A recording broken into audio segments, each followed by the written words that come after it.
কাজ করতে চাই, কাজ করি এবং আসলে অনেক পরিশ্রমী মানুষ। এই বইটা আমার মনের সাথে যে আমি মানুষের সাথে কথা বলতে পছন্দ করি এবং এটির মাধ্যমে আসলে ভালো কাজকে প্রমোট করা যায়। এরপরে লাস্ট একটা সেটা হচ্ছে এখন তুমি এক্সপ্লেইন করো। আর যে 2 লাইনের পর 3 লাইনে তার একটা চাকরি দরকার অথবা একটা সাহায্য দরকার যখন বলে, তখন কিন্তু সে খুব ভালো কমিউনিকেটর না।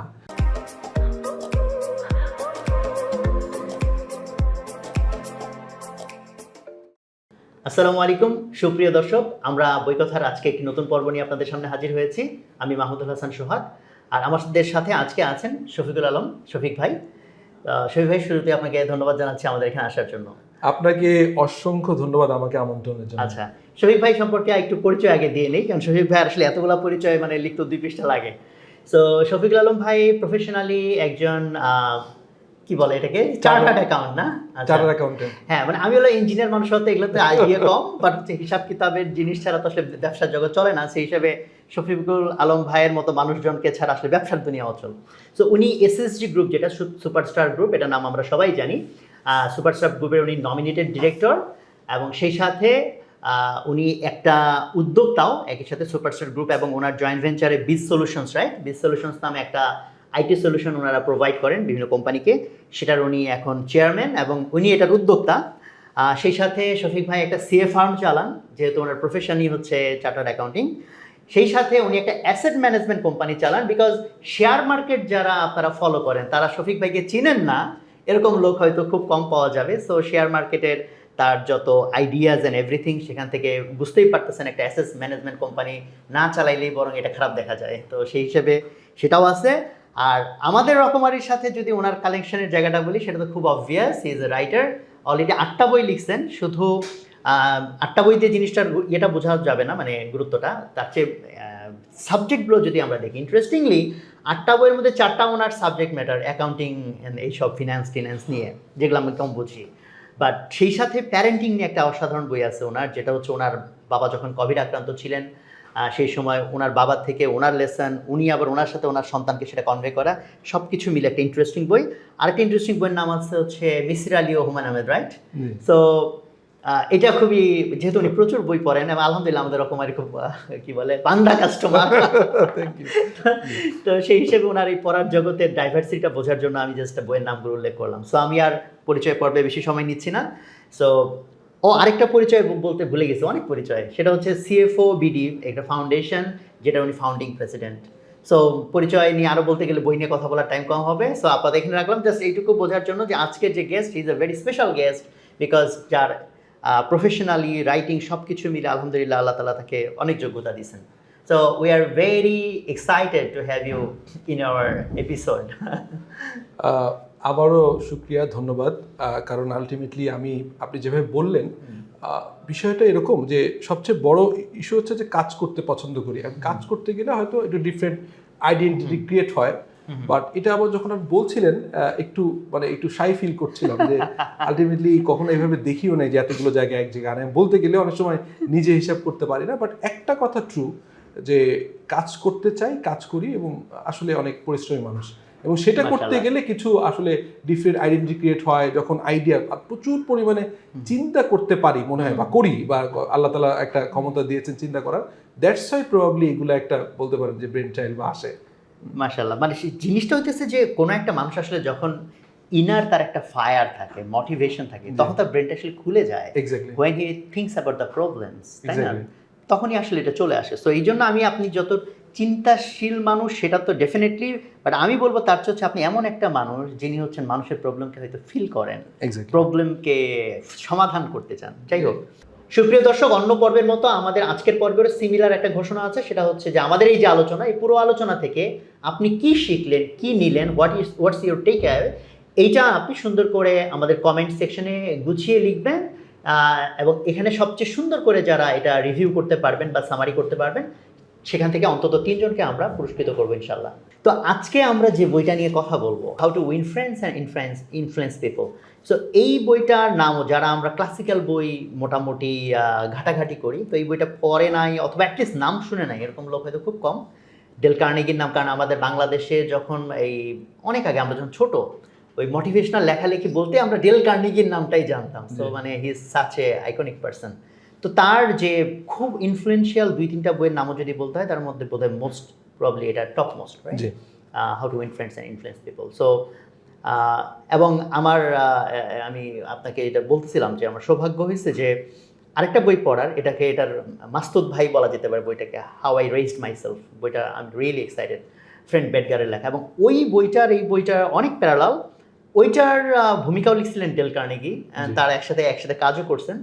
সো দুইটা বই অ্যাটলিস্ট আমার লাইফেও খুব ফ্যাসিনেশন তৈরি করছে। But Exactly. আমারটা শুনতে চাই না, শুনতে চাই আপনারটা, যে আপনি এত বই রেখে এবং as you read lot of books, এই বইটা কেন চুজ করলেন কথা বলার জন্য? এটা আগে প্রথম প্রশ্ন আমার আর কি। প্রথম হচ্ছে যে আপনি যেমনি বললেন যে ছোটবেলায় আমার এক প্রফেসর ছিলেন, আমাদের কলেজের অধ্যাপক ছিলেন, আমাদের এক ফুপা, আমার আপন ফুপা। উনি ডেল কার্নেগির বাংলায় অনুবাদ করা বই একটা বইমেলা থেকে আমাকে উপহার দিয়েছিলেন। তো উপদেশমূলক বই আমরা যেটা দেখি। এরপরে আরও একটা ইন্টারেস্টিং হচ্ছে ডেল কার্নেগি ফাউন্ডেশন, যেমন আমরা স্টিভেন কোভের ফাউন্ডেশন দেখি, ডেল কার্নেগি ফাউন্ডেশন কিন্তু সারা পৃথিবীতে এখনও অনেক ট্রেনিং করে।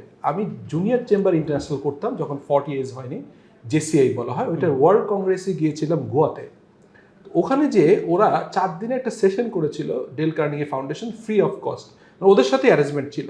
ওই 4 দিনের আমি যতবার রিপিট হয়েছে, একটা প্রোগ্রাম আবার সকালে বিকাল রিপিট হয়েছে, ওই 4 দিনে অনেকগুলো অপশন ছিল। গৌর গোপাল দাস ছিল, বিবেক বিন্ডা ছিলেন, ওনাদেরকে না শুনে আমি ডেল কার্নেগি ফাউন্ডেশনের ওইটাতে ছিলাম। এবং আমার একটা ইচ্ছা ছিল যদি কখনো ওই ফাউন্ডেশনের সাথে লং কোর্স করা যায়। এর রিজনটা হচ্ছে যে আমার মানে ইন্টারপার্সনাল যেরকম একটা মানুষ হিসেবে আমি যেরকম যে ইজ ভেরি ইন্টারেস্টেড, সব কিছুতে ইন্টারেস্ট বোধ করি। ধরেন সর্বহুক টাইপ পাঠক, মানে অনেকেই, আমি যখন হুমায়ুন আহমেদের যে বইটা বললেন যে মিসির আলী, আমার কমেন্টে আমি ওই পোস্টটা আমার সোশ্যাল মিডিয়াতে অ্যাটলিস্ট 100 স্টুডেন্ট বলছে, স্যার আমরা হয়তো জানতাম না যে আপনি হুমায়ুন আহমেদ নিয়ে এত পড়েন। এবং হুমায়ুন আহমেদের 225টা 26টা বই প্রত্যেকটা আমার পড়া, এটা শোনার একটা অবাক, এবং একবার দুইবার তিনবারও পড়া। কারণ কি, আমি যখন খুব হার্ড নলেজ বেস বই পড়ি, এটাকে আবার যখন একটু রিল্যাক্স করতে হয় তখন একটু মিক্স করতে হয়, পড়াটা একটা অভ্যেস। এই বইটা আমার মনের সাথে যায়, আমি মানুষের সাথে কথা বলতে পছন্দ করি, হিউম্যান সাইকোলজি বোঝার চেষ্টা করি, মানুষের কাছাকাছি যেতে চাই, অ্যাজ মাচ অ্যাজ পিপুলকে আমার ফ্রেন্ড বানাতে চাই। এটা খুব পারপাস নিয়ে করি, এখন ব্যবসা করছি। এটা যেমনি সত্যি, আমার কাছে মনে হয় যে এর থেকে বেশি সত্যি হচ্ছে আমার নেচারটাই এরকম, এবং এটির মাধ্যমে আসলে ভালো কাজকে প্রমোট করা যায়। আজকে যখন আমি 8-10 বছর আগে একটু ইউটিউব চ্যানেল করে নিজের লার্নিংগুলো শেয়ার করা শুরু করলাম, এখন দেখি যে 21-22 হাজার ফলোয়ার হয়ে গেছে, এটাতে দেখে ফিল করে, এবং ইজ এ ভেরি মানে নিশ গ্রুপের জন্য, যারা হচ্ছে যে অ্যাকাউন্টস ফাইন্যান্স যে আপনি বললেন। তো আমি দেখেছি এখানে যদি একজন কেউ কমেন্ট করে যে আমি এটা জানতে চাই, হয়তো শত ব্যস্ততার ভিতরে 2 দিন 5 দিন পরে হলেও কিন্তু তাদেরকে আবার একটু ব্যাক করার চেষ্টা করি, এবং দেখেছি দে আর সো ফিলিং গুড যে এই যে, এবং ওর কাছ থেকে আমি যে কোনো কিছু চাইলে সে দিতে রাজি আছে। আমি যদি মনে করি যে যেহেতু সে প্রত্যাশার বাইরে আমার থেকে ইয়ে চাই, এবং এটা পারপাসফুলি করি। একটা জিনিস দেখেন, আমি সে বলতে চাই, আমার হোম ডিস্ট্রিক্ট বাগেরহাটে, তো আমি আমার এলাকার অনেকেই দেখি চট করে মেসেঞ্জারে হয়তো কানেক্ট করলো, করে প্রথমে ভাইয়া কেমন আছেন বলেই তার একটা নিটটা বলে ফেললো। তো আমি এরকম যে করে তাকে আবার বলি যে তুমি আমাকে সময় দিবা। কারণ হচ্ছে অনেকেই আছে, ধরেন 1-2 বছর শুধুমাত্র আপনার ইন্টারেস্ট, যে আপনি কি পছন্দ করেন, কোনটা নিয়ে কাজ করেন, এটা নিয়ে আগ্রহ শো করে, তারপরে তার নিডটা বলে, আমি ওকে বুঝি যে ও কিন্তু এদিকেই যাচ্ছেন, তারপরেও তাকে আমি অ্যাপ্রিসিয়েট করি। আর যে 2 লাইনের পর 3 লাইনে তার একটা চাকরি দরকার অথবা একটা সাহায্য দরকার যখন বলে, তখন কিন্তু সে খুব ভালো কমিউনিকেটর না। তো এই সব বিষয়গুলো চিন্তা করে আমার কাছে মনে হচ্ছে যে কমিউনিকেশনের যে বেসিক, সারা পৃথিবীতে যত কমিউনিকেশন বই, সেলফ হেল্প বই বলেন বা বিজনেস বুক বলেন, তার একটা প্রচ্ছন্ন প্রভাব এইটা আছে। এবং ওই সময় কন্টেম্পোরারি, এটা 1936-37 সালের বই, থিঙ্ক অ্যান্ড গ্রো রিচের ওই সময় পাবলিশ হয়েছে। ওই সময় যে 2-3টা বই আপনি যেটা বললেন যে ডেল কার্নেগি আর একটা লিখেছেন, আপনার ওনার মুখবন্ধ লিখেছেন যে হাউ ইউ রাইজ, যে বইটা, এই বইগুলোর কিন্তু আমি বলি যে রিসেন্টলি আরেকটা বই একটু পড়ছিলাম যে স্টিল লাইক অ্যান আর্টিস্ট। আমার কাছে মনে হচ্ছে যে এখনকার আর্টিস্টরা এই মাস্টার কপিকে ফলো করে ডিফারেন্ট উইংয়ে নিচ্ছেন। কেউ হয়তো শুধু বিজনেসে নিচ্ছেন, কেউ হয়তো পার্সোনাল রিলেশনশিপে যাচ্ছেন, but this book is basically relationship build এবং কমিউনিকেশনের মাস্টারপিস বলতে পারে। আচ্ছা, তো আমি এটা এইটুকু বুঝলাম যে কমিউনিকেশনের মাস্টারপিস হিসেবে এই বইটা আপনার কাছে সবচেয়ে ইনফ্লুয়েন্সিয়াল লাগছে, এই জন্য এটাকে চুজ করছেন। বাট এর সাথে ইমিডিয়েট কোয়েশ্চেন, কমিউনিকেশনে কেন ভালো হইতে হবে? এই যে হাউ টু উইন ফ্রেন্ড কেন আমার উইন করা লাগবে? পাবলিককে কেন আমার ইনফ্লুয়েন্স করা লাগবে? আমি আমার মতো থাকলাম, ভাই ভালো থাকলাম, তাতে চলবে না? মানে এটাকে আপনি কিভাবে দেখেন? Why this topic is important? দেখেন, এক সময় ছিল যে আমার প্রফেশনটাই দেখেন, আমি কিন্তু সেলসের লোক না, মার্কেটিং এর লোক না, ইভেন কোনো জায়গায় পিয়ারে কাজ করি নাই, আমি যে ব্যাক অফিসে কাজ করছি ফাইন্যান্সের লোকজন।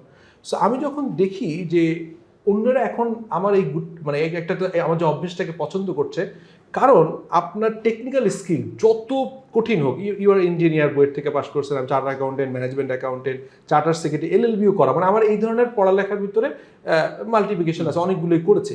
বাট এইটাকে আমি 15 থেকে 20% ভ্যালু দিই ওকে, আমার জার্নি, টোটাল জার্নিতে। আর 80% হচ্ছে যে এই যে আমি কমিউনিকেশন স্কিল, আমি যে লোকজনকে আমার সাথে কানেক্টেড করতে পারি, অন্যকে বোঝার চেষ্টা করি, অন্যরা কি অন্যকে কিভাবে হেল্প করতে পারে। এটা কি বলা যায় যে ধরেন কমিউনিকেশন লিডারশিপের জন্য, মানে যে কোনো কিছুকে আমি যদি বড় কিছু করতে চাই, একা তো আর বেশি কিছু করতে পারবো না। জি। সো আদার পিপলকে কিভাবে এঙ্গেজ করব, তাদের থেকে আমি কিভাবে কাজ নিব, তাদেরকে কিভাবে জুড়বো। অনেকেই তো কমিউনিকেশন বলতে চাচ্ছে কথা বলা বুঝে, আপনি জিনিসটাকে কিভাবে দেখেন? আমি কমিউনিকেশনকে বুঝি যে আমার কাছে, আমি অনেক জায়গায় বলি, আমার কাছে পৃথিবীর সর্বশ্রেষ্ঠ যে লিডার মনে হয় সেটা হচ্ছে আমার প্রফেট রাসূল সাল্লাল্লাহু আলাইহি ওয়াসাল্লাম।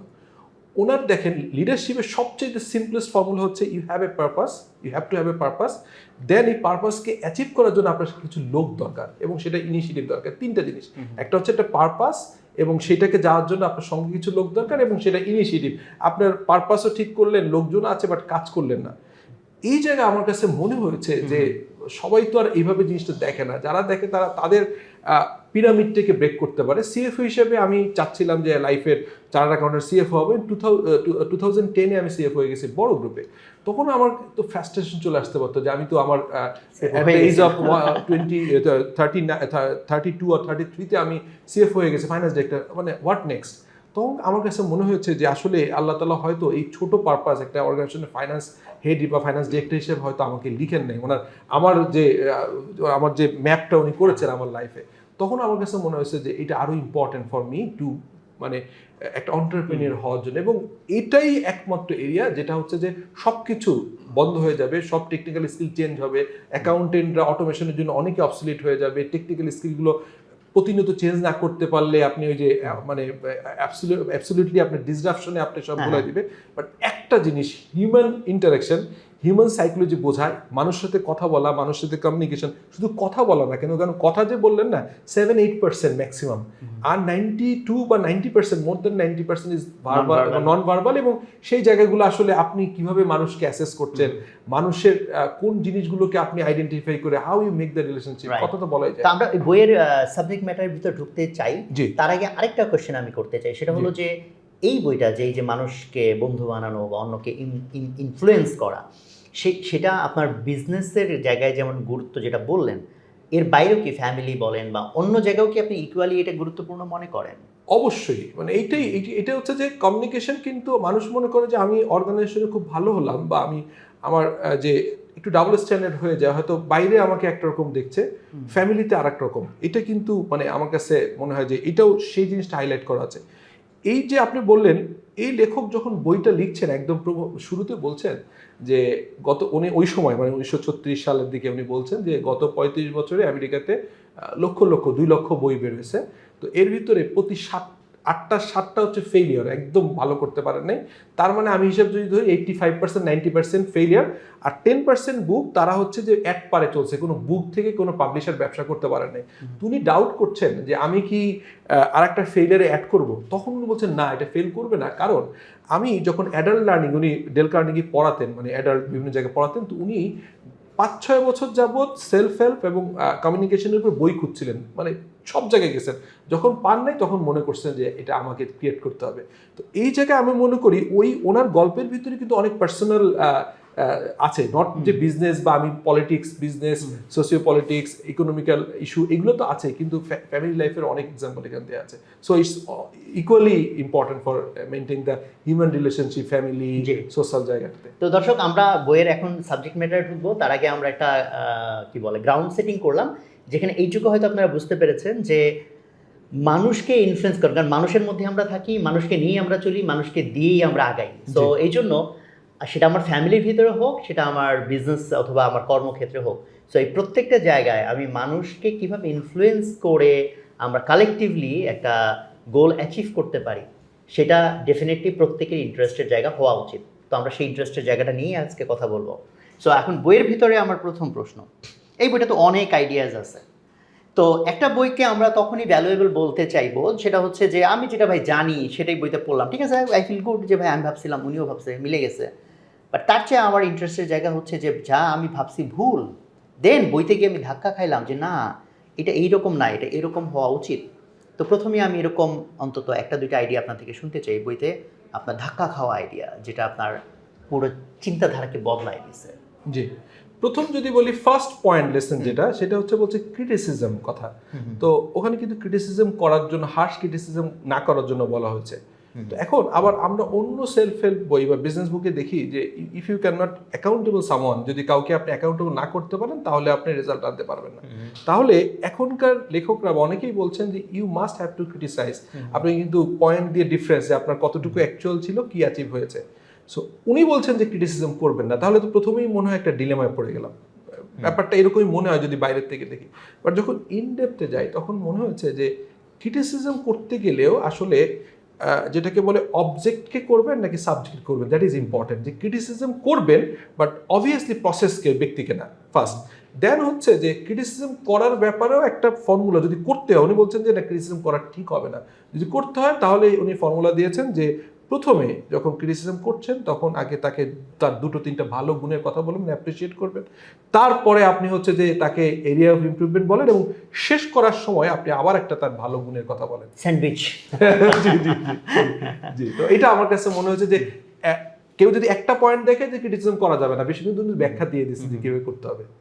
সো এখানে আমি আরেকটু পুশ করতে চাই, সেটা হলো যে ক্রিটিসাইজ করবেন না, এটাতেই তো উনি অনেকগুলো উদাহরণ নিয়ে আসছেন, বিশেষ করে লিঙ্কনের এক্সাম্পল, সিভিল ওয়ারের সময় এক্সাম্পলটা আছেন। হ্যাঁ, তো ওই জায়গাটাতে যদি আমরা একটু এলাবোরেট করি, ওখানে তো উনি খুব শক্তভাবে বলছেন যে না ক্রিটিসাইজ করো না, এবং কাইন্ড অফ তো বই পড়ে মনে হবে যে উনি একদম সাইলেন্টই থাকতে বলছেন, তাই না? উনি কিন্তু ওইখানে আবার আপনি যেহেতু রাইট জায়গায় বলছেন, ক্রিটিসিজমের ক্ষেত্রে বলা আছে উনি কিন্তু প্রথম দিকে একটু ক্রিটিসিজম করতেন, মানে উনি কিন্তু খুবই সাকসেসফুল একজন মানুষ, উনি কবিতা লিখতেন অথবা উনি উড়ো চিঠি লিখতেন, ধরেন মানুষের একটা পছন্দ হলো না, তো উনি এক্স্যাক্টলি আমার নামটা এই মুহূর্তে মনে নেই, একজন প্রমিনেন্ট মানুষকে মাথায় নিয়ে উনি ক্রিটিসিজম করে একটা ওপেন চিঠি লিখছিলেন। এখন ওই ভদ্রলোক তাকে খুঁজতে খুঁজতে এসে বলছে যে আপনি এটা কেন করলেন, এখন যুদ্ধ করবে বলে, আমি একদম ডাইরেক্ট যুদ্ধ। তো ফাইনালি এর যুদ্ধটা হয়নি। এরপর থেকে কিন্তু আব্রাহাম লিঙ্কনের মাথায় একটা বড় ধাক্কা খেয়েছেন, এবং পরবর্তীকালে দেখা গেছে আপনি সিভিল ওয়ারের কথা বললেন, যখন ওনার সেনাবাহিনী প্রধানকে উনি বললেন যে আপনি এই ওদেরকে, আমাদের শত্রুপক্ষ আমাদের এরিয়াতে আসছে, তুমি অ্যাটাক করো, তো তখন ওনার যে আর্মি হেড উনি বলছেন যে এটা তো আসলে আপনার কাউন্সিলের একটা পারমিশন লাগবে, আমাদের সামরিক বাহিনীর যে কাউন্সিল ওখানে লাগবে, তো উনি সময় নিয়ে ফেললেন এবং শত্রুপক্ষ চলে গেলেন। এরপরে উনি কিন্তু ওনার সেনাপ্রধানকে একটা লম্বা চিঠি লিখলেন খুবই ক্রিটিসাইজ করে। তো পরে লেখক বলছেন যে তাহলে আপনি বলেন তো তাহলে ওই যে সেনাপ্রধান এবং রাষ্ট্রপ্রধানের সম্পর্কটা কেমন হবে, তো বলছে যে না আপনাদেরকে কষ্ট দিব না, কারণ এটা উনি চিঠিটা লিখে দেন নাই, পাঠান নাই। তো উনি পরবর্তীকালে দেখা যেত যে ম্যাক্সিমাম চিঠি লিখতেন বাট উনি এটা ড্রয়ারে রেখে দিতেন, কারণ উনি বুঝতে পারছেন যে তখন উনি ইউ অ্যাটিটিউড ফলো করেছেন। উনি বলছেন যে না আমি তো এসি রুমে বসে লেটস সে হোয়াইট হাউসে বসে বা এখানে রাষ্ট্র পরিচালনা করছি, যুদ্ধের ফিল্ডে তো উনি আছেন, এবং এই যুদ্ধটা হলে যে কত ক্ষতি হতে পারতো এটা তো আমার থেকে রাইটফুল সে, সো সেইটা কিন্তু সে পরবর্তীকালে চিঠি দেন এবং এই রিলেশনশিপটা টিকে গিয়েছে। আদারওয়াইজ কিন্তু উনি যদি এখানে লেখক বলছেন যে আমেরিকানরা মনে করে যে ওই সব জায়গাগুলো যে আব্রাহাম লিঙ্কন একটু অ্যাগ্রেসিভ হতেন, এবং উনি যদি এটা কৌশলী না হতেন তাহলে হয়তো আমেরিকা এরকম টিকতো না, এরকম কথাও আছে বইটাতে। সো তাহলে ওই যে ব্যালেন্সের জায়গাটাতে আবার আসে, আপনি যদিও কিছুটা বলেছেন, মানে কারণ আমাদের যে কোনো লেসন আমরা পড়লে তো এটা অ্যাপ্লাই করার জন্য রাইট আন্ডারস্ট্যান্ডিংটা দরকার। সো আমরা যখন বিজনেস ফেয়ারে আসি, একজন লোককে একটা কাজ করতে দিছি, ঠিকমতো করতে পারে নাই, এটা হয়েছে সেটা হয়েছে, সো তখন আমি তাকে ক্রিটিসাইজ যদি না করি, সো যেটা আপনি বলছেন যে প্রসেসকে ক্রিটিসাইজ করতে গেলে তো ব্যক্তি ক্রিটিসাইজ কাইন্ড অফ হয়েই যায়, কারণ সেই প্রসেসটা তার আন্ডারেই আছে। আর যদি সেখানে ক্রিটিসাইজ আমি নাই করি, ক্রিটিসাইজ না করে আমি জাস্ট ছেড়ে দিব, নাকি মানে জিনিসটাকে কিভাবে বলবো, ওই জায়গাটা যদি আরেকটু আপনি আপনার লাইফের কোনো যদি প্র্যাকটিক্যাল এক্সপেরিয়েন্স থেকেও যদি একটু শেয়ার করেন যে ক্রিটিসিজমের তাহলে ব্যালেন্সটা আসলে কীভাবে বুঝবো? প্রথম হচ্ছে যে আমি এটা প্রতিনিয়ত ফেস করি, ধরেন আমি একজনকে প্রপারলি গাইড করছি, কথা বলছি, তারপর কাজ করছে না, তখন তো অ্যানয়েড হয়ে যেতে হয় বা বিষয়টাকে তখন আর টলারেন্সের বাইরে চলে যেতে থাকে। যদি আমি কারেকশনের দিকে না নিই তাহলে তো এটা হচ্ছে না। বা আরেকটা কি বলা যেতে পারে যে ভাই আমেরিকান সোসাইটি একরকম, আমাদের লোকজন ওইরকম না, রাইট, সেটাও কি কালচারাল কোনো ডিফারেন্স আছে কিনা? একদম। কারণ আমেরিকান কালচারে বলছে যে ওয়ার্ক লাইফে আপনার ওভারলোড এবং বসের সাথে রিলেশনশিপের কারণে 11% আমেরিকানরা কর্মজীবীরা আত্মহত্যা করে। বাংলাদেশে কেন নয়? বাংলাদেশে না করার কারণ হচ্ছে রিলিজিয়াস ভিউতে আমাদের না করা। আর আমি ওই জায়গাটা অ্যাবসলিউটলি যায় না। যখন ধরেন আমাদের দেশের কালচারে কি বলে, স্পেশালি আমি কি ফলো করি, লেটস সে আমি বুঝলাম যে সে গত 2 মাসে 2টা বড় ধরনের ভুল করেছে, যেহেতু আমি তার সুপারভাইজার, আমি যে অ্যাপ্রোচটা ফলো করি অবশ্যই আমরা ভুল করেছি, ইনক্লুডিং মি।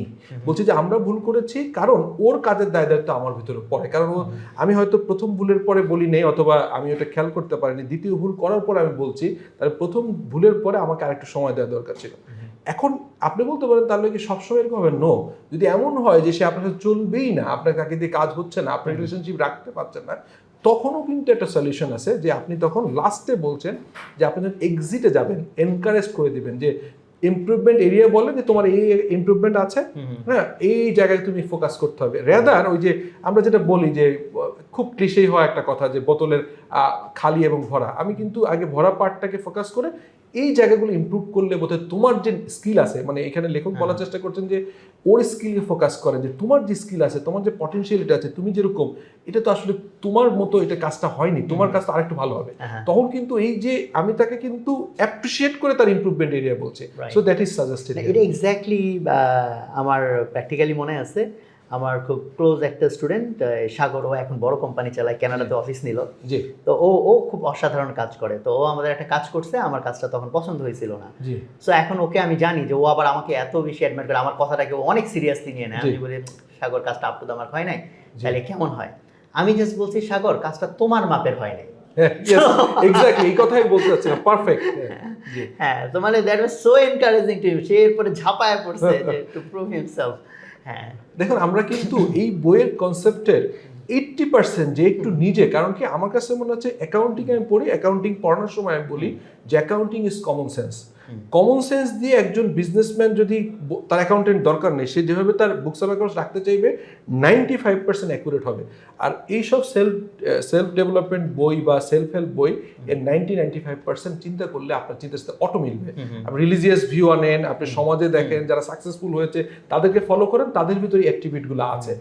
এটা কেন তা আমরা পড়ি, কেন কথা বলি, টু ভ্যালিডেট ইট। আমি এটাকে আবার রিকনফার্ম করি যে না এটা ঠিক আছে। এবং লেখকের ভাষায় কিন্তু ধাক্কা লাগে, আমি কাজটা করছি, বাট লেখক যখন বলছে এই বইটা 2 কোটি 1.5 কোটি বেশি বিক্রি হয়েছে অফিসিয়াল ভার্সন, সো আরো তো অফিসিয়াল অনেক বিক্রি হচ্ছে, তার মানে এই বইটা আজকে 85 বছর ধরে still very relevant, very pertinent, এবং এই বইয়েরকে ইনফ্লুয়েন্স করে নেই। ধরেন সেলফ হেল্প বইয়ের কোন বইটা আপনি বলবেন যে এই বইটা ইনফ্লুয়েন্স করেন? এই বইয়ের পরের গুলো, আগের গুলো ডেফিনেটলি নট। এবং এই বইতে কিন্তু অনেক জায়গায় আমরা দেখছি সক্রেটিসের আইডিয়া নিয়ে কথা বলা হচ্ছে, মানে ইজ লাইক দ্যাট যে পৃথিবীর শুরু থেকেই যে একটা থট প্রসেস, হিউম্যান সাইকোলজি নিয়ে কথা বলছে লেখক, কিন্তু বলছেন না আমি নতুন কোনো থট প্রসেস দিচ্ছি, একদম নতুন না।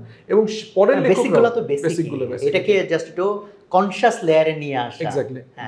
তো আমরা প্রথম পয়েন্টের তাহলে এটা সামারি করতে পারি যে আমরা যখন মানুষকে ইনফ্লুয়েন্স করতে চাই, জাস্ট আমি ক্রিটিসিজম করলাম হার্শলি, তাকে বললাম, তাতে না জিনিসটা সমাধান হয়, না জিনিসটা সামনে আগায়। রেদার আমরা যদি এটাকে একটা ব্যালেন্স ভিউতে যাই, যতটুকু তার ভুল ধরায় দেওয়া দরকার, বাট ক্রিটিসিজমের চেয়ে মোর পজিটিভ ওয়ার্ডস ইউজ করি, তাহলে আমি কাজটাও আমার হয়, অ্যান্ড দেন তাকে মোর ইনফ্লুয়েন্স করার একটা গ্রাউন্ড তৈরি হয়, right? Exactly. So okay, so what next? আপনার এখানে তো অনেকগুলো আইডিয়া আছে, এরপরে কোন আইডিয়াটা শেয়ার করতে চান? এরপর হচ্ছে আপনাকে রিয়েল কিন ইন্টারেস্ট থাকতে হবে আপনার কাউন্টার পার্ট।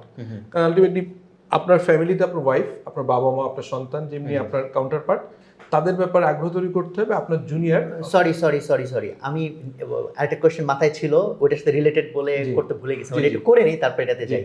সেটা হচ্ছে যেহেতু আপনি প্যারেন্টিং নিয়ে বই লিখেছেন, তো ওই জন্য আমার মাথায় আসছিল বাচ্চাকে ক্রিটিসাইজ করার যে ইস্যু, বাচ্চারা প্রচুর এটা করছে, ওটা করছে, ওটা করছে, ওই জায়গাটাতে আপনি এই পুরো লেসনটাকে কিভাবে নেন? এই জায়গাটা আমি, আমার ওয়াইফ বলে যে তোমার এত প্রেশারে থাকো, তুমি অনেক অধৈর্য, বাট বাচ্চাদের ক্ষেত্রে তুমি অ্যাবসলিউটলি এত ধৈর্য আমি আমার দেখা কোনো পুরুষকে দেখিনি। এর কারণটা হচ্ছে আমার কাছে মনে হয় যে আসলে বাচ্চাদের সাইকোলজি যদি বাচ্চাদের মতো বোঝার চেষ্টা না করা হয়, কারণ কোনো কিছুই কিন্তু রাইট রং না, এটা একটা ভিউয়ের ব্যাপার। ওর বয়সের ওই ভিউতে আমি যখনই দেখি যে আমার ছেলে 11 বছরে এটা চিন্তা করছে, 12 বছরে আমি ইমিডিয়েটলি চিন্তা করি আমার এজে তো আমি আরো অনেক উল্টাপাল্টা চিন্তা করেছি। তখন কিন্তু আমি চাচ্ছি যে তার একটা কারেকশন দরকার। তখন আমি বলাচ্ছি বাবা এটা এইভাবে করলে কেমন হয়, মানে জাস্ট টু মোটিভেট হিম, তাকে আস্ক করি তুমি এটা করছো, এটা এইভাবে করলে কেমন হয়, বা এটা না করে অল্টারনেটিভ সাজেস্ট করে। লেটস সে ওকে বলা হচ্ছে যে আইসক্রিম খাওয়া ইজ ভেরি প্রহিবিটেড, বা কোক ওকে একদম না করে দেওয়া হয়েছে। আমি বলি যে তুমি কি কোকের টেস্টটা কিভাবে পেতে পারো, বা তুমি কোকের যে খাওয়ার ইচ্ছা কোন অল্টারনেটিভ হতে পারে, ও নিজেই প্ল্যান করে কিন্তু অল্টারনেটিভ দেয়।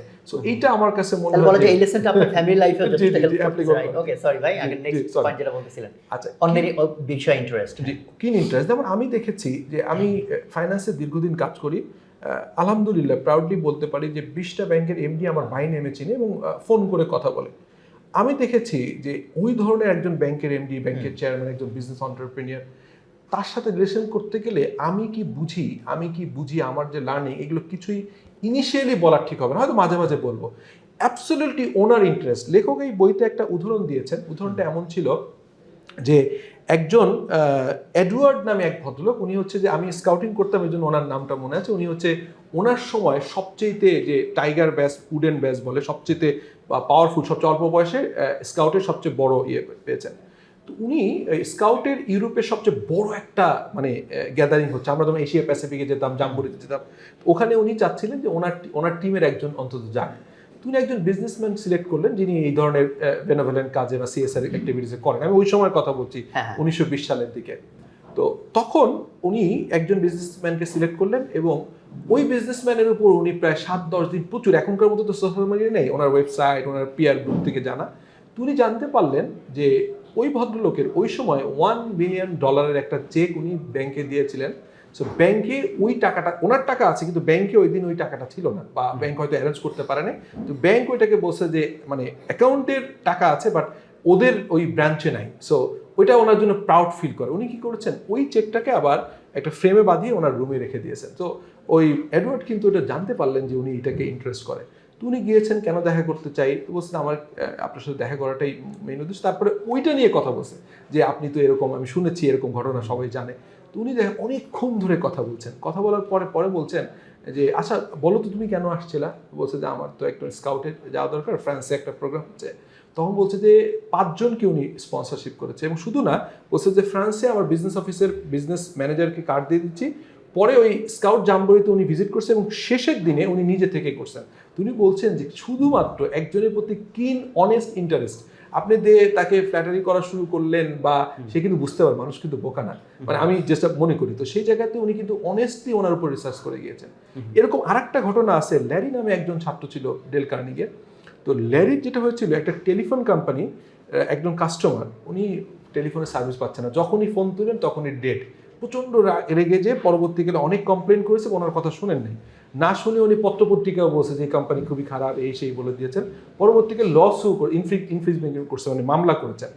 তখন ডেল কার্নিগের এক ছাত্র ল্যারি, ওকে নিয়োগ করা হয়েছে যে ওই এগ্রিভ কাস্টমারের সাথে কথা বলার জন্য। তো উনি 4 দিন মিটিং করেছে। প্রথম দিন 3 ঘন্টা শুধু শুনেছেন, মানে যত অভিযোগ, তোমার কোম্পানি বাজে, এই সে, উনি একটা অ্যান্সার করেননি। দ্বিতীয় দিন আবার সময় দিয়েছেন। 4th ডে এসে উনি দেখছেন ওনারা কমপ্লেনের জায়গা নেই, এবং পরবর্তীকালে উনি ওনার মামলাও তুলে নিয়েছেন, যে বকেয়া বিল আটকে রেখেছিলেন সেটাও দিয়ে দিয়েছেন। তো এখানে বলছেন, ডেল কার্নিগি বলছেন যে এই যে ওর যে ব্যাপারটা, কিন ইন্টারেস্ট ছিল, শুনেছেন ওনার কথা, ওনাকে মানুষ কিন্তু, আপনি যদি কাউকে ফোকাস করে তার কথা শুনেন, অ্যাক্টিভ লিসেনার হন, তাহলে, এবং এখানে একটা ফর্মুলা উনি বলেছেন যে আপনি কথা বলবেন ম্যাক্সিমাম 25%, 75% শুনবেন। আর আমাদের হিউম্যান অর্গানও কিন্তু মুখ একটা, কান দুটো, মানে এটা হয়, এটা কমন। আর একটু বলেছেন 75% শোনার চেষ্টা করুন, অ্যাটলিস্ট যেখানে সুপিরিয়রকে, আপনার পিয়ার গ্রুপ বা আপনার ফ্রেন্ড বা ফ্যামিলি, তখন 50-50 হতে পারে, বাট ইউ নেভার টক মোর, এটা উচিত না। হ্যাঁ, আপনি এটা বলতে বলতে আমার হচ্ছে মনে পড়লো, লাতে মেথড। এটা দর্শকদের জন্য হেল্পফুল হতে পারে এটাকে বেটার আন্ডারস্ট্যান্ড করার জন্য। স্টারবাকস যে কফি, সারা পৃথিবীতে তো এখন গ্লোবালি তারা কফিতে নাম্বার 1 ব্র্যান্ড। ওদের একটা কফি আছে লাতে কফি, আমরা অনেকেই লাতে মকা। তো লাতেটা কিন্তু ওদের একটা ট্রেনিং এর অ্যাব্রিভিয়েশন, একটা ট্রেনিং ওরা দেয় লাতে, সেই নামে কফির নাম দিয়েছে, যাতে হচ্ছে যারা কফি সেল করে ওর সারাদিন ওর মনে পড়ে যে লাতে কি। তো ওইটা হচ্ছে এরকম যে কোনো কাস্টমার খুব অ্যাংরি হয়ে আমাকে আসছে কমপ্লেন করতে, মোস্টলি আমরা কি করি তখন আমরা অ্যান্সার করতে চাই, না ভাই আপনার তো আপনি এটা কমপ্লেন করছেন বাট এই ব্যাপারটা তো এরকম না ওরকম, এটাতে লাভ হয় না। মোস্টলি সে আরও রেগে যাবে এবং সে আরও ঘায়াল করতে চাইবে, আরও যেটা যুক্তির মধ্যেই পড়ে না এরকম অভিযোগও দিবে। তো স্টারবাকস ওরা হচ্ছে ওদের ট্রেনিংয়ের জন্য খুব বিখ্যাত, কারণ স্টারবাকসের এমপ্লয়ীদের মধ্যে এরকম প্রচুর আছে ড্রাগ অ্যাডিক্টেড এরকম সেরকম, এটা বলে লাইফ ট্রান্সফর্মিং, যে ওটা আসে তারপর ট্রেনিং হয় দেন হচ্ছে দে গেট মানে transform a new person. So ওই ট্রেনিংয়েরই একটা ট্রেনিং হচ্ছে লাতে ট্রেনিং। লাতের ইয়েটা হচ্ছে LATTE, তো সো লাতের প্রথম এল হচ্ছে লিসেন, বলে যে যদি কেউ প্রবলেম নিয়ে আসে কাস্টমার সবার আগে তোমার কাজ হচ্ছে একদম অ্যাটেন্টিভলি তুমি শোনো। তারপরের এ হচ্ছে অ্যাকনলেজ, তুমি অ্যাকনলেজ মুখেও করতে পারো বডি ল্যাঙ্গুয়েজও করতে পারো, সে কথা অভিযোগ দিচ্ছে আমি শুনতেছি বাট আমার বডি ল্যাঙ্গুয়েজ এরকম যে আমি অ্যাগ্রি করতেছি না, বলছে না তুমি অ্যাকনলেজ করো, হ্যাঁ তুমি স্বীকার করো যে হ্যাঁ স্যার ঠিক আছে আপনি যেটা বলতেছেন ওয়েল ঠিক আছে, মুখে অথবা বডি ল্যাঙ্গুয়েজে। LA গেল, তারপর হচ্ছে টি ফর হচ্ছে টেক অ্যাকশন, এরপরে তুমি একটা অ্যাকশন নাও। কি অ্যাকশন নিব? যদি তার কমপ্লেন ভ্যালিড হয় যে আমার কফি এরকম হয়েছে সেরকম হয়েছে, ঠিক আছে স্যার আমি এটা রিপ্লেস করে দিচ্ছি, ঠিক আছে আমি এটা করতেছি। ইভেন ওখানে যদি ইমিডিয়েট অ্যাকশন নেওয়ার কোনো ইস্যু নাও থাকে তো স্যার আমি আপনার জিনিসটাকে নোট করলাম অথবা আমি আমার ম্যানেজমেন্টকে জানাচ্ছি, মানে আমি একটা অ্যাকশন নিচ্ছি, প্রোঅ্যাক্টিভ অ্যাকশন এটা। এরপরে স্টেপ বলছে আরেকটা থ্যাঙ্কস, তাকে এখন থ্যাঙ্কস দাও যে আমরা খুবই গ্রেটফুল আপনি আমাদেরকে এই প্রবলেমটা জানাইছেন, দ্যাটস ওয়াই আমরা আমাদের ইমপ্রুভমেন্টের একটা স্কোপ খুঁজে পাচ্ছি।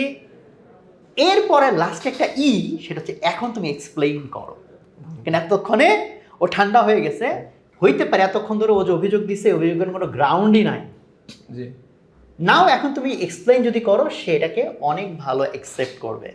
তো আমি যখন পড়ছি এবং আমাদের কাস্টমার কেয়ারও আমি লাতেটা সবসময় বলি, সো যখন আপনি বলতেছেন এই জন্য আমি একটু কানেক্ট করলাম আর কি, যে লিসেন দেন, এবং এটা ফ্যামিলিতে হোক যে কোনো জায়গায় যে কেউ আমার উপর আক্রমণ নিয়ে আসছে অভিযোগ নিয়ে আসছে আমি দেখছি যে ওয়ান্ডারফুলি কাজ করে।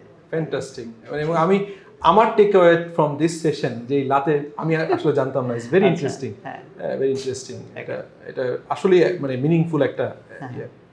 তো আমরা বইয়ের এরপরের যদি কোনো লেসন শেয়ার করতে চাই, এরপরে আমি ওই এটাকে লেখক অন্যভাবে বলছে, আমি আবার নিজের মতো করে ইয়েস বলছি।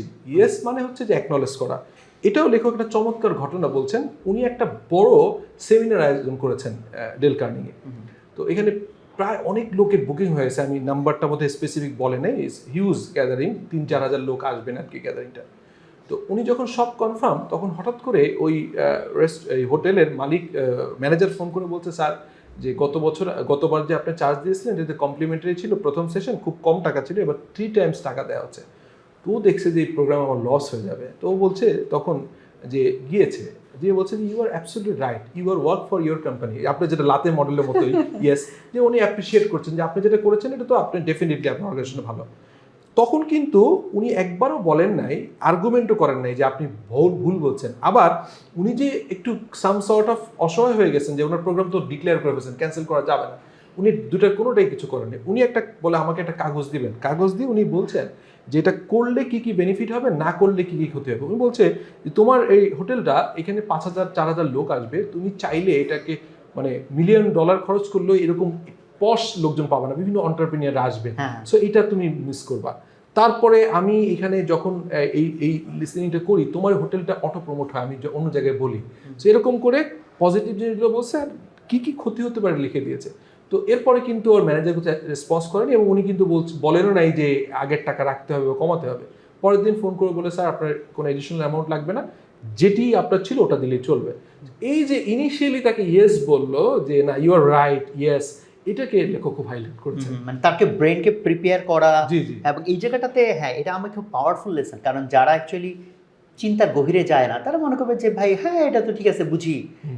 এখানে একটা ইন্টারেস্টিং আমার টেকঅ্যাওয়ে আছে, যখন আমি এটা পড়ছি দেন ওই রিলেটেড সময় আমি আবার একটা নিউরো সায়েন্সের একটা জিনিস পড়তেছিলাম, ওখানে একটা জিনিস আমি দেখছি, সেটা হচ্ছে যে মানুষের যেটা ফ্রন্টাল কর্টেক্স না মানে ব্রেনের যেটা কোর পার্ট আদিম পার্ট, সো তার অ্যামিগডালা বা ভিতরের যে অংশটুকু যেটা মেইনলি ফাইট অ্যান্ড ফ্লাইটকে নিয়ন্ত্রণ করে। সো মানুষ ধরেন বনের ভিতরে গেছে, একটা বাঘ তাকে খেতে আসছে, খেতে আসলে তখন আমার তো সে আধ্যাত্মিক চিন্তা ওই সেই এগুলো না, আমার যে তখন হয় ওকে মারো নাইলে তুমি পালাও, ওর থেকে বাঁচো। জি তখন এই মোড অ্যাক্টিভেট হয়। এই মোড যখন অ্যাক্টিভেটেড হয় তখন আমাদের ফ্রন্টাল কর্টেক্স, যেটা হলো উচ্চতর চিন্তাধারা, ওটা শাটডাউন হয়ে যায়। যে ভাই এখন তুমি বন্ধ থাকো, তোমার আর এইসব দরকার নাই। টোটাল ব্রেন তখন এঙ্গেজড হয়, টোটাল তার বডিকে অ্যাক্টিভেট করার জন্য, মারামারি করার জন্য, যে ওকে হয় ঘায়েল করতে হবে অথবা ওর থেকে বাঁচতে হবে। So this is very simple, because Allah তাআলা এইভাবে বানাইছেন যে মানুষ যদি এরকম ডেঞ্জারের মধ্যে পড়ে তখন তো ওই মুহূর্তে পৃথিবী কেন, কি হইলো, পৃথিবী পরিণতি, এই চিন্তা করার তো তুমি তখন বাঁচো নয়, ওকে রেশনালি দেখেন। হ্যাঁ, মানুষ যখন ডিবেটে ঢুকে যায়, ইন্টারেস্টিংলি সেম ব্রেইনের সিচুয়েশন তৈরি হয়। মানে বাঘ খাইতে আসছে, তাইলে আমার ব্রেন যে মুডে যায়, কেউ আমাকে চ্যালেঞ্জে ফেলছে, আমার আইডিয়াকে চ্যালেঞ্জ করছে বা আমাকে ডিবেটে মানে ইনভাইট করছে, তখন অ্যাবসোলুটলি মানুষের এই যে ফ্রন্টাল কর্টেক্স, যেটা হচ্ছে মানে র্যাশনালিটি, মানে যৌক্তিক চিন্তা কে করে, হ্যান্ডেল করে, এটা আর কাজ করে না। যে কারণে এটা হয়, ডিবেটের একটা পর্যায়ে গিয়ে যদি এটা এক্সেলারেট হইতে থাকে, মানুষ তখন মারতে যায়। কেন মারতে যায়? ভাই ওর কথা পছন্দ নেই, তুমি কথা বলো, মারতেছো কেন? কারণ ওই যে ব্রেনের ওই মুড ওপেন হয়ে যায় যে হয় তুমি বাঁচো, নাহলে ওকে মাইরা ফেলো। হ্যাঁ, তো এটা ইটস ভেরি ইন্টারেস্টিং, যে কারণে ওই নিউরোসায়েন্সের ওই আন্ডারস্ট্যান্ডে তখন আমি কানেক্ট করলাম যে ইয়েস, দিস অ্যাবসলিউটলি রাইট, যে আমি যদি এখন ডিবেট উস্কে দেই, ও আমার কোনো পয়েন্ট নেই, ও র্যাশনালিটি কাজই করবে না। আমি যত ভালো কথা বলি রেদার, আমি ওকে যদি অ্যাগ্রিমেন্টে যাই, ওকে, সো তখন বেটার যে সে আমার র্যাশনাল থিঙ্কিংটা তার ঠিক থাকবে।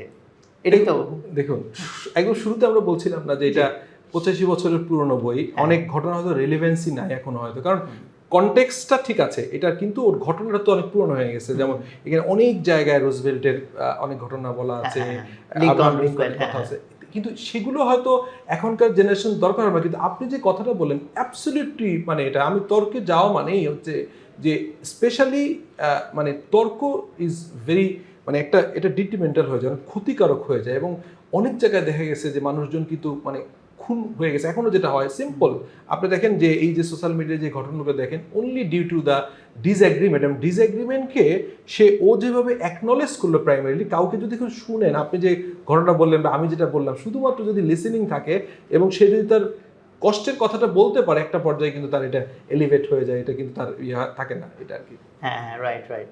মোস্ট অফ দ্য কেস আমরা দেখছি এইটি, মানে তার কথা যদি তাকে শোনা হয়, তাকে আমি চ্যালেঞ্জের মধ্যে না ফেলি, তার মাথায় এমনি ঠান্ডা হয়, তারপরে গিয়ে আপনি র্যাশনাল থিঙ্কিং এর ভিতরে যান।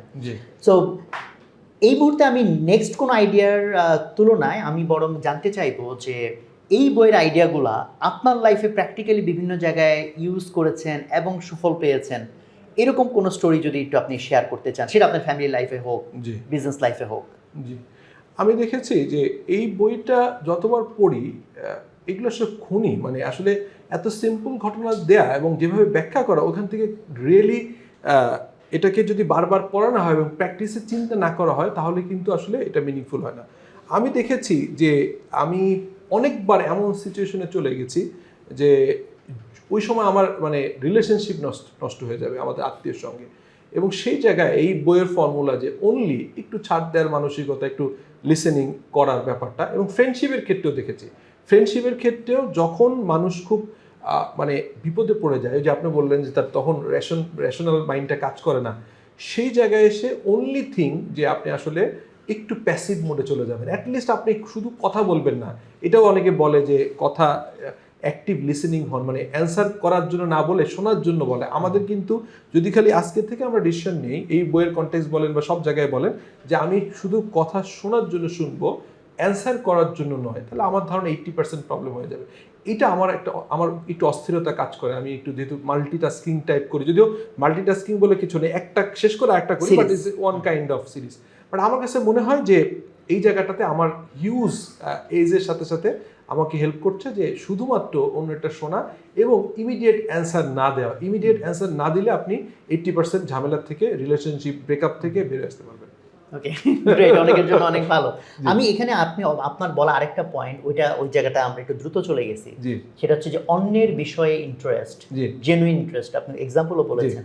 আমি ওইটার একটু প্র্যাকটিক্যাল এক্সাম্পল অথবা আপনার বিজনেসের জায়গা থেকে যদি আপনি কিছু এক্সাম্পল বলেন, আমাদেরকে শেয়ার করেন যে অন্যের বিষয়ে ইন্টারেস্ট, আমার জেনুইন ইন্টারেস্ট তাও বলেছেন। সো আমার দুইটা প্রশ্ন এখানে।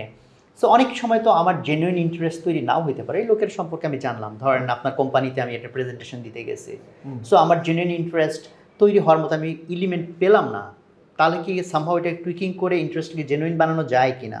আর নাম্বার 2, এই জেনুইন ইন্টারেস্টটা শো করার আপনার লাইফের কোনো এক্সাম্পল অথবা আপনার দেখা এক্সাম্পল যদি বলেন কন্টেম্পোরারি, যাতে মানুষ রিলেট করতে পারে।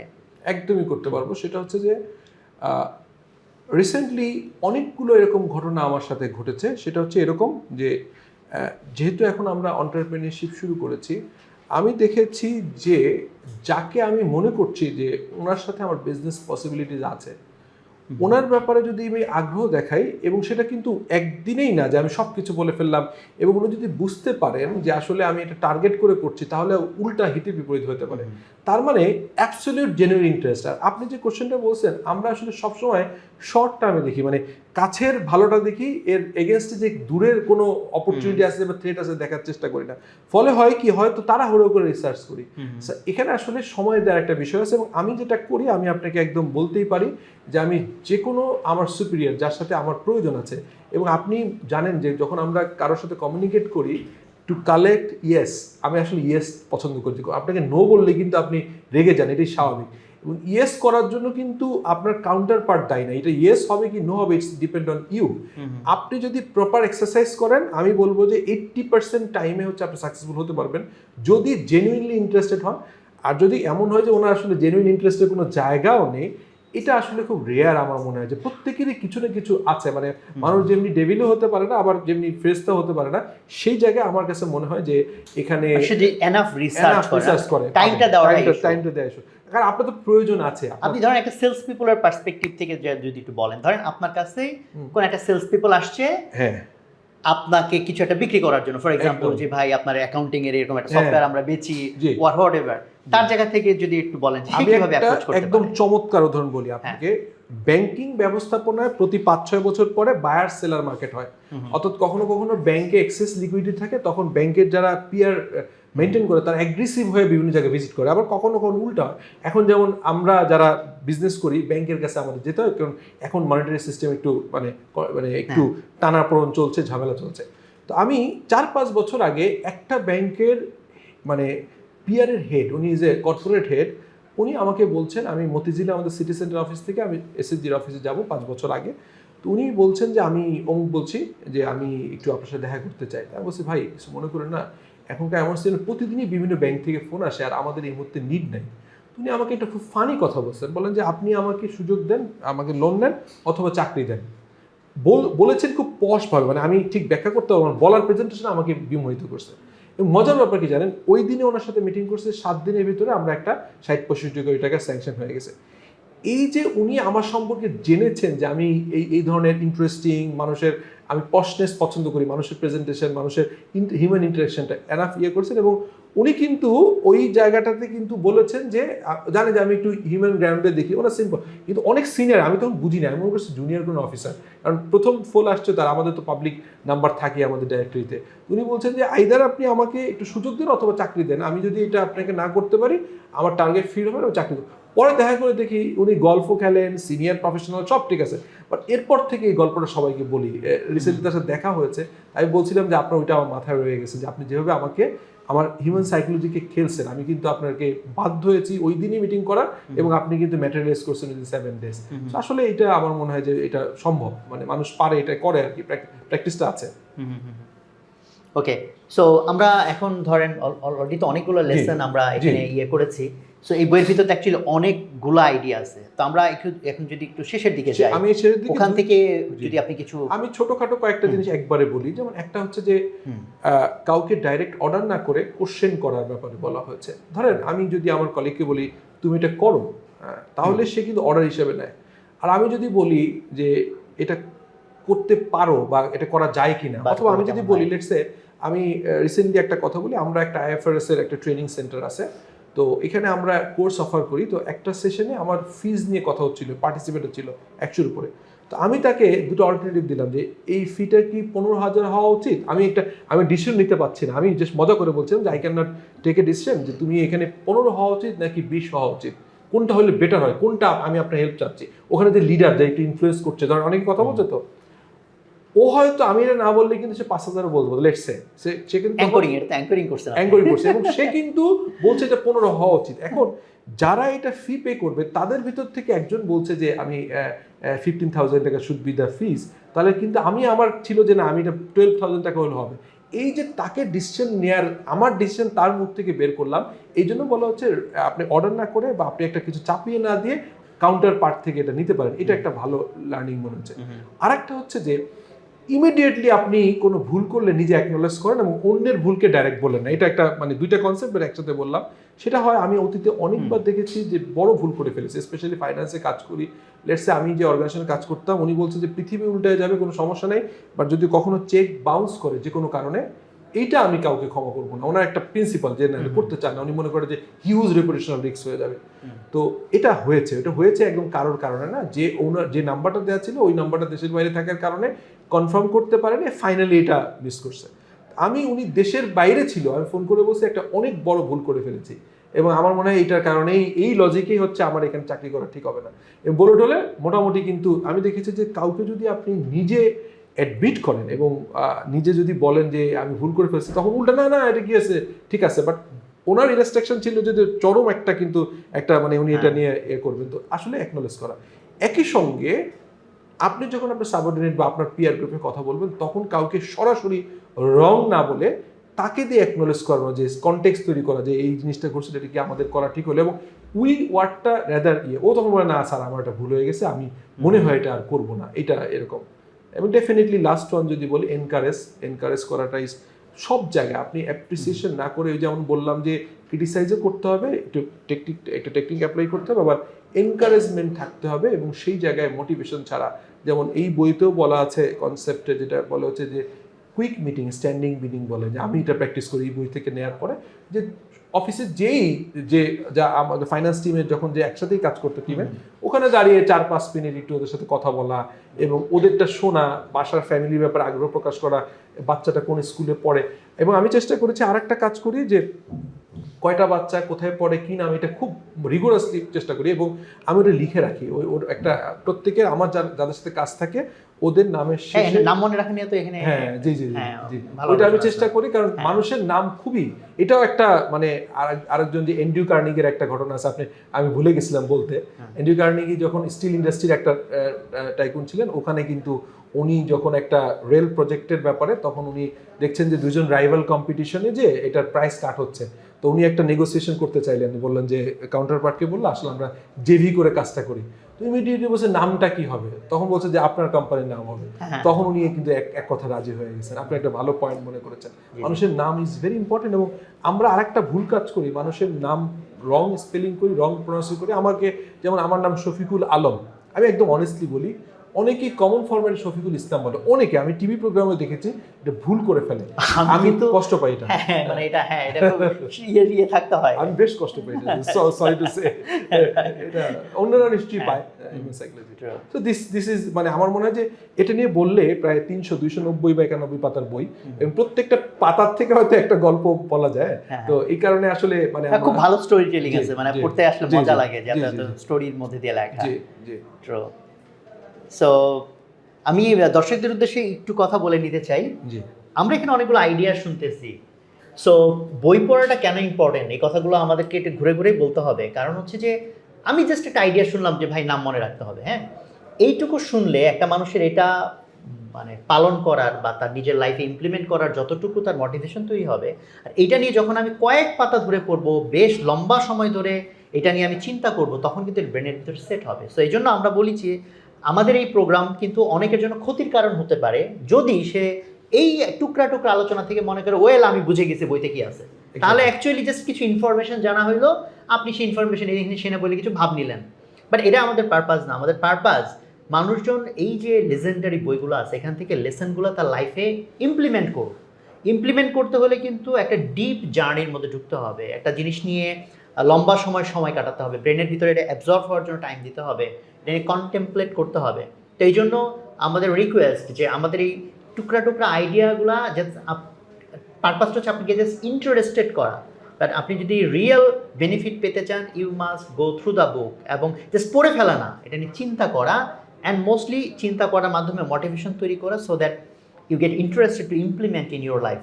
কি শফিক ভাই ভুল বললাম কিনা? অ্যাবসলিউটলি আসলে ওই যে একটা কথা আসে না যে আসলে আমরা শর্টকাট খুঁজি সবকিছু। আসলে পৃথিবীতে আমার মনে হয় যে সবচেয়ে বোকা তারা যারা হচ্ছে যে তিনটা জিনিস পারে না, সেটা হচ্ছে যে নিজেকে আপডেট করতে পারে না, অর্থাৎ আনলার্ন করতে পারে না। আর একটা কাজ পারে না, সেটা হচ্ছে যে খুব দ্রুত অ্যাকমপ্লিশড হয়ে যায়, যে আমি তো অনেক জেনে ফেলছি, অনেক পড়ে ফেলছি। এই জায়গাটাতে আমার মনে হয় যে এটা আমার জন্য প্রযোজ্য, সবার জন্য প্রযোজ্য, যে এই ক্ষুধাটা থাকা এবং কন্টিনিউয়াসলি লেগে থাকা। আসলে এই বইটা যদি আমি আবারও পড়ি 1 মাস পরে, মনে হবে যে আরও একটা ঘটনা হয়তো আমি আগের বার মিস করে ফেলছি বা রিলেট করতে পারিনি। এই ধরনের বইগুলো খুব বেশি যে আছে আমাদের আশেপাশে, তার মানে 100 বছর ধরে ফান্ডামেন্টাল এই ফান্ডামেন্টাল বইগুলো অ্যাটলিস্ট নিজে পড়া উচিত, র্যাদার কোনো কুইক বুক রিভিউ অথবা শর্ট এইগুলোতে না যে নিজে পড়লে যেটা হয় যে, এই যেমন আপনি যখন একটা ঘটনা বললেন, আমার কিন্তু আরেকটা রিলেটেড মনে হচ্ছে, কারণ এটা তো আসলে মনে রাখা ওইভাবে সামারি করতে যে যিনি করছেন উনিও হয়তো দু একটা ভেরি ইম্পর্টেন্ট লেসন, আমি হয়তো এই ডিসকাশনে একটা ওনার কনসেপ্টটা ফেলে গেছি যেটা ওনার জন্য মোর রিলেভেন্ট হবে। আমি তো একটা সময় নিয়ে আমার মতো করে বলছি, এবং আমার পার্সপেক্টিভ আর ওই রিডারের পার্সপেক্টিভ নাও এক হতে পারে। সো এই জন্য নিজে এটা পড়লে আমার মনে হয় বেটার বেনিফিট পাবে। তো আমরা শেষ দিকে চলে আসছি অলমোস্ট। সো আমাদের একটা ঘোষণা যেটা ছিল সেটা আবার একটু বলি, সেটা হচ্ছে যে আমাদের প্রত্যেক পর্বের ভিতর মতোই আজকের পর্বেও যে এই বইটা নিয়ে আমরা যে ডিসকাস করলাম, এখান থেকে আপনার কি টেক হয়ে, আপনি এখান থেকে কি নিলেন, কি বুঝলেন বা কি শিখলেন, এটা যারা সুন্দর করে আমাদের কমেন্টসে রিভিউ আকারে লিখবেন, তাদের মধ্যে অন্তত 3 জনকে আমরা পুরস্কৃত করব। সো এই জন্য আমরা চাই যে আপনারা আমাদের পুরো লেকচার যে আলোচনা কনভারসেশন, এটাকে আপনারা মনোযোগ দিয়ে শুনে আপনাদের মতামতগুলো অথবা আপনাদের রিভিউটাকে সুন্দর করে লেখেন। সো আর এখন আমি আপনার থেকে any concluding remark regarding this book বা ওভারঅল কোনো টেক ওয়ে যদি আপনার থাকে। আমার কাছে মনে হয় যে ফার্স্ট অফ অল হচ্ছে যে আপনাকে আসলে অন্যকে ইম্পর্টেন্স দিতে হবে, এটা রিলিজিয়াস ভিউতে। আপনি সব জায়গায় এমনি যদি বলেন যে সমাজ ব্যবস্থাপনায়ও আমাদের সবচেয়ে যেটা বড় সমস্যা, সেটা হচ্ছে আমরা নিজেকে পছন্দ করি। ধরেন লেটস সে তৃতীয় বিশ্বযুদ্ধ লেগে গেল, মানে সেই জায়গায় হয়তো আমার ওইটা নিয়ে রেদার কথা না হতো, আমার মনে করেন হেডেক হচ্ছে অথবা মাথা ব্যথা করছে, মানুষ ওইটাকে মনে করে। সো নিজেকে যেহেতু ইম্পর্টেন্ট মনে করে, সেই কারণে যখন মানুষের এই ইম্পর্টেন্সকে আপনি ক্যাপিটালাইজ করতে চান, সো আমার মনে হয় যে মানুষের সাথে রিলেশনশিপ করা এটা হচ্ছে সবচেয়ে বড় অ্যাসেট, যেটাকে ইনটেনজিবল অ্যাসেট বলেন। এবং সেই জায়গাকে মানুষকে মানুষের মতো করে চিন্তা করা এবং তাকে ভ্যালু দেয়া। যদি ভ্যালু আপনি কিন্তু তখন কিন্তু এটাকে ওই যে বলে না fake it till make it, ওটা করতে হয় না। আপনি নিজের থেকেই মনে করছেন যে ইউ আর হাম্বল, অন্যরা আপনার থেকে বেটার, কোনো না কোনো কোয়ালিটি আপনার থেকে বেটার, তাহলে কিন্তু অন্যের ব্যাপারে রেসপেক্টটা কাজ করবে। তখন কিন্তু অভিনয়টা করতে হবে না, ইন্টারেস্টটা অলওয়েজ আমার তো তার থেকে কিছু শেখার আছে, রাইট? ওকে, এটাই আমার last. Okay, thank you very much Shafiq ভাই। সো আমরা আজকে এই বইটা নিয়ে আলাপ করলাম। সো আমাদের এই বই কথার যে পর্বগুলো হচ্ছে, আমরা জানি না আপনাদের কেমন লাগছে বা আদৌ এখান থেকে আপনাদের কোনো বেনিফিট হচ্ছে কিনা। সো এই পর্বে এটার জন্য কোনো পুরস্কার নাই, আমরা খুশি হব আপনারা যদি ওভারঅল আমাদের বই কথা পর্বগুলো নিয়েও কিছু কমেন্ট করেন এবং কোনো সাজেশন থাকে, কোনো বিশেষ করে গঠনমূলক সাজেশন, যে আমাদের এই পর্বগুলোকে আমরা কি করলে আপনাদের জন্য আরও বেশি ভালো, উপযোগী অথবা এটা আরও মিনিংফুল হয়, সেই পরামর্শগুলো আপনারা দিবেন, এটা আমরা চাই। আর বই পড়া একটা হ্যাবিট, যে হ্যাবিটটা আমাদের অ্যাকচুয়ালি মিনিংফুল করার জন্য খুবই ইম্পর্টেন্ট। আবারও বলছি যে বইয়ের গভীরতায় যাওয়া, বইটাকে নিয়ে চিন্তা করা এবং লাইফে ইমপ্লিমেন্ট করা। সো আমি বইয়ের পরে বই পড়লাম বাট আমি কিছু ইমপ্লিমেন্ট করলাম না, তাহলে কিন্তু আসলে খুব বেশি জাস্ট এন্টারটেনমেন্ট হলো, খুব বেশি কিছু হলো না। তো এই জন্য আমরা চাই যে বাংলাদেশে এমন একটা group of people at least grow করুক, যারা শর্টকাটে না, কারণ শর্টকাটে কোনো সাস্টেনেবল জিনিস হয় না। সো একটা জিনিসের ডেপথে যাওয়া এবং একটা জিনিসকে প্রোঅ্যাক্টিভলি নিজের মধ্যে ধারণ করে একটা প্রোগ্রেসিভ কিছু করার জন্য একটা তাড়না তৈরি করা ভিতরে, তো সেইটা আমাদের টার্গেট এবং আপনাদের মধ্যেও সেই তাড়না তৈরি হোক, সেটাই আমাদের প্রত্যাশা। তো সবাই ভালো থাকবেন, আসসালামু আলাইকুম। সবাই থ্যাংক ইউ। আমি একটু অ্যাড করি, সেটা হচ্ছে যে এই যে প্রোগ্রামটার নাম বই কথা ইজ ভেরি ইন্টারেস্টিং। সো আমি কিন্তু এটা সাবস্ক্রাইব করেছি, কারণ কি এটা কিন্তু এখানে আসবো বা এরকম কোনো মাথা ছিল না বেশ আগে। আমার কাছে মনে হয় যে আসলে এই ধরনের উদ্যোগগুলোর সাথে যদি আপনারা থাকেন, আপনাদের সেলফ লার্নিংয়ের একটা অপরচুনিটি তৈরি হবে। তার মানে হচ্ছে যে এরকম যে এই বইয়ের কিন্তু 1 ঘন্টায় পুরোটা বলতে পারলো না, ক্লুটা তো পেলো, মানে কোথায় যেতে হবে, কোন বইটা পড়তে হবে। So please subscribe this channel, এবং আমার মনে হয় এটা আপনাদের কাজে দিবে। Thank you. Thank you Shafiq ভাই। আমাদের ইন জেনারেল এসে সাবস্ক্রাইব করুন, লাইক করুন বলা হয় না, তো শফিক ভাই বলে দিচ্ছেন, এই জন্য আমি আবার ওটাকে একটু হাততালি দিলাম বা লাইক দিলাম আর কি, যে সাবস্ক্রাইব করলে ভালো। Thank you. Thank you everyone.